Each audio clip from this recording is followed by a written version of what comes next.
if I ever have a kid, I'm not gonna let them like touch a video game until like they're at least 14 or 15. So like, you know.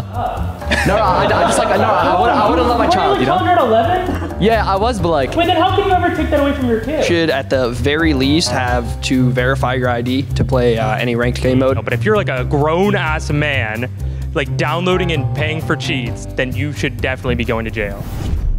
All right, first topic. Esports athletes are real athletes.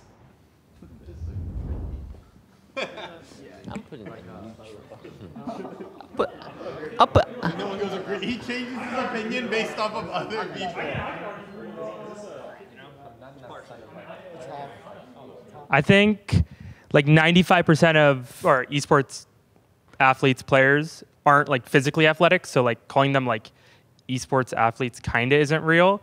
But at the same time, it's like what we do, I think, is just as hard as what pros do in other like real sports, or it could be even technically harder. There's like less pro Valorant players than there are like NFL players, basketball players for each team. I do think we're somewhat can be considered athletes, but like a lot of us are not physically, you know, athletic, and that's what an athlete is. That's not me though. I'm an athlete though. I'm an esports athlete. I personally disagree because of kind of the points you mentioned. We're not physically athletic at all. I speak for myself. I got no physical athletic ability. And I do agree that, you know, mentally and in other aspects we probably do match up, but I don't think in the traditional sense that we fit the definition of an athlete. I'm like neutral about it. I mean, I agree. Like majority of the pro players aren't athletic, but I think there are also, you know, you kind of look at like League of Legends players. They also go work out. You know, they take care of their bodies, their mind. You know, I think it is like a routine that people should do. You know, as a Red Bull gaming athlete myself, you know, I'm considered an athlete, but I'm also like, I get it. It's video games, so it's kind of neutral. It's whatever way that you wanna think, but yeah. There is a link to violence and video games. Real life violence and video games. There is a link. I'm gonna go with this. Slightly disagree, for sure. At the end of the day, it's just like a video game, you know? You should just have fun, just like, I don't know, try your best and see what happens, you know? So I don't think there's like any violence in that. Yeah. Wait, can I say something? Because I think this topic is like kind of debated like with the normies or whatever, like normal people, but it's like to do real dangerous like acts of crime, like you have to be f***ing insane, like to kill someone or do anything like that. I don't think video games propels you as like a human to do that anymore. Like just because you shoot a gun at other people in a game doesn't mean you want to go kill real humans. I'm just on disagree for this because I can see a world where people are, you know, playing the video games and they are making or doing violent things in the video games to do it in real life. But for me, when I'm mad at the video game, I'm just more mad at my controller than anything. So like, I don't know why you need to take the game or the anger outside of like your house or outside the game. Yeah, I'm neutral because I've heard it like mentioned in the news or something before, but honestly, I've never like looked into it at all or like researched it, so I just don't really know like at all. Never looked at it. So I can't make a decision. Is that like PR? That's my number 3. That's my number 3. That was good. League of Legends is the hardest game to go pro in. I don't even play League, and I'm agreeing. I'm just saying all your opinions are wrong if you don't get on this round. Little Timmy is Fortnite is the hardest mechanical game. Fortnite's the hardest mechanical game in the world. So going pro in League is super hard. It's much harder, yeah. I think the process, yeah, but that has to do a lot with the league, in my opinion. So, I'm on agree because I think mechanically, I think League is definitely one of the hardest games to be good at, but it's not the hardest. I think Fortnite and Rocket League are definitely mechanically harder. But I think the process of becoming a pro in League, especially like a North American pro, is virtually impossible. And that's just kind of how the league is set up for League of Legends. And I think that has less to do with the game itself.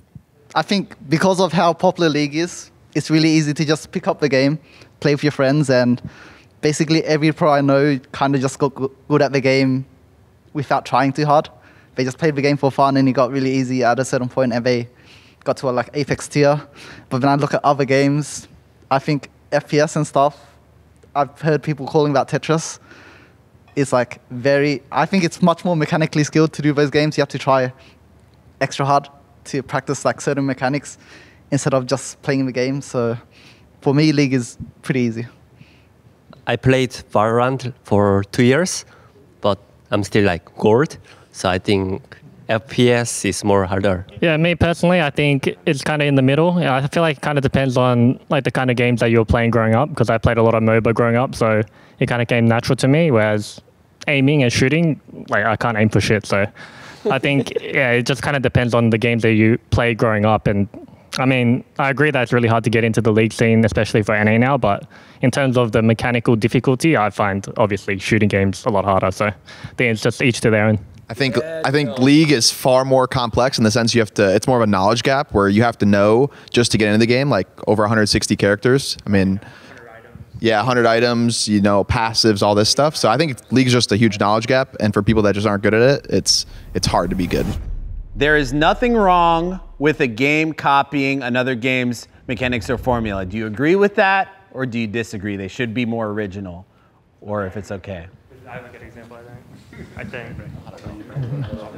Depends on how it's executed. Yeah, that's what I was going to say. The intention, execution. I think if you look at a game like Marvel Rivals right now, that is literally a one-to-one copy of Overwatch. It's literally, Marvel Rivals is like an amazing game right now, and it's literally just a one-to-one copy of original Overwatch, and everyone in the world right now, or not everyone in the world, but a lot of people are playing it right now. So I think that in itself just shows you, like, copying a game one-to-one, it could still be an amazing game, even if it's not original, as long as the mechanics are good and how they execute it. So as Busio said, like, some mechanics like Overwatch, the main gameplay, it's like perfect in my opinion, but they like change it to third person, and that makes it more enjoyable. But I can agree on like being neutral as well, because it can be stale. And that's the problem with like hero shooters at the moment. They just get stale over time. Nothing changes, nothing new, and that's the problem. In the past couple of years, I've never really played a different game. And I don't know if that's because everyone's just copying. There's nothing like, I don't know, anything that's like fresh or unique that's came out recently. I think like Balatro, which is just like a card game that I played. Tough to find a game, and I feel like at the moment it's because everyone's like strongly agree, and I think it should be like that. But it's just like nothing's like caught my eye. There's not a lot of innovation you can do anymore, especially for like competitive games. But I feel like every game has like its own niche that it tries to like, I guess, appeal to. Like I heard even with like the Riot MMO that they're trying to appeal to like a niche, but obviously MMOs have been out for like forever. You have like PoE 2 that came out, which is like more hardcore, but it's the same type of game. So I don't think it's entirely wrong to copy design since everything's kind of the same already anyways. But yeah. It's super hard to make a unique game, yeah. Children should not play mature-rated games.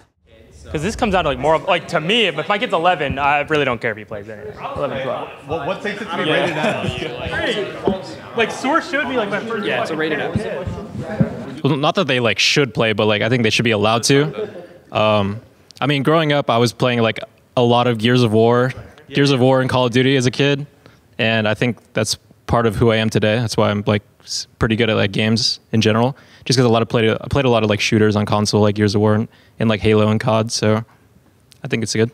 I mean, I think growing up, like I was also playing a lot of video games, and at the same time, like it took a toll on my mental in a way. So like I feel like if I ever have a kid, I'm just like not gonna let them like touch a video game until like they're at least 14 or 15. So for, like speaking from experience, I wouldn't let my child like, you know. No, I just like no, I wouldn't let my child, you know. You're 11? Yeah, I was, but like. Wait, then how can you ever take that away from your kid? No, like okay, it has its benefits for sure, but at the same time, like, I don't think it's worth it. You know, I don't think it's like worth all the mental stress. Yeah, exactly. You know, like. I would let my kid know playing video games is terrible for your mental. Yeah. But it's like there's no like think about if your parents took away your right to play video games until you were 14, like you wanted to do it to your kid. Like, wouldn't that suck? It would suck during that time, but like. You shouldn't let them touch it in the first place, you know? And then I feel like it'd be fine. So you're saying you wish your parents did that with you? Well, honestly, not anymore, just because of like how everything's been going. But like, if it didn't go good at the same time, it's like a big risk. No, actually, no. Yeah, I mean, your opinion's fair. I'm just saying. Yeah, I know what you mean. I know what you mean. It's just like, I don't know. I'd just rather them doing like a sport, like a physical thing, rather than like like they're just looking at the screen. Yeah, I don't know. I don't think video games would, I don't know, affect you too much, because like I played like mature video games when I was like younger. Like at like a certain age, my parents let me play like my dad let me play Grand Theft Auto because I was just putting motorcycles in my San Andreas garage. Like that's all I did in GTA.